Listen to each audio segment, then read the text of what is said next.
Aujourd'hui, il y a de nombreuses mises à jour intéressantes en provenance de la direction de Pokrovsk. Ici, un bataillon d'élite des forces spéciales ukrainiennes a lancé une attaque audacieuse pour reprendre une position russe fortement fortifiée au sud de Pokrovsk. Armés de tactiques précises et d'une connaissance détaillée du complexe, ils ont mené une opération impeccable qui a laissé les troupes russes incapables de réagir, infligeant un coup dévastateur aux opérations russes à Pokrovsk. L'objectif des forces ukrainiennes dans cette zone est de reprendre les fortifications contrôlées par les Russes au nord de Pischan. En effet, ces positions stratégiques font partie d'un réseau plus vaste de défense ukrainienne situé sur la périphérie extérieure de Pokrovsk. Le contrôle russe de certaines de ces positions représente une menace significative pour la défense ukrainienne de la ville, car elle pourrait être utilisée pour lancer de nouvelles attaques. Pour atteindre cet objectif, le commandement ukrainien a déployé le bataillon des forces spéciales Shaman du service de renseignement militaire ukrainien. Le bataillon Shaman est l'une des unités les plus élites de l'armée ukrainienne, avec une longue liste d'opérations secrètes réussies, ce qui en faisait le choix idéal pour cette mission. Le principal avantage des forces ukrainiennes dans cette zone est la proximité des positions russes avec Svirov et le reste des agglomérations autour de Pokrovsk. Cela signifie que les opérateurs spéciaux ukrainiens pouvaient rapidement infiltrer et attaquer les positions russes sans traverser de champs ouverts, en utilisant les localités voisines et les lignes d'arbres pour bénéficier d'une couverture supplémentaire.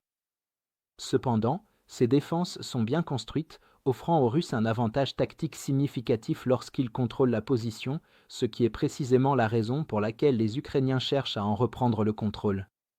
Ces fortifications se composent de plusieurs couches de structures défensives, notamment des tranchées aux parois renforcées et des bunkers souterrains en béton offrant une protection contre les tirs d'artillerie ennemie, tandis que des positions de tir dissimulées, ou meurtrières, à l'intérieur du complexe défendent contre les menaces venant de l'intérieur. Cependant, il est important de noter que ces positions de tir ont été construites pour se défendre contre les assauts russes et sont donc orientées à l'opposé des forces ukrainiennes. Malgré cela, ces positions offrent une protection adéquate contre les bombardements ukrainiens et restent globalement redoutables. Cela signifie qu'une attaque conventionnelle serait coûteuse, mais le bataillon des forces spéciales Shaman savait exactement ce qu'il devait faire. Les opérateurs spéciaux Shaman avaient pour mission d'exécuter cette opération à leur propre discrétion. Comme ce complexe avait été construit par les Ukrainiens, ils disposaient des plans exacts, ce qui permettait aux forces des opérations spéciales de planifier leur assaut de manière optimale.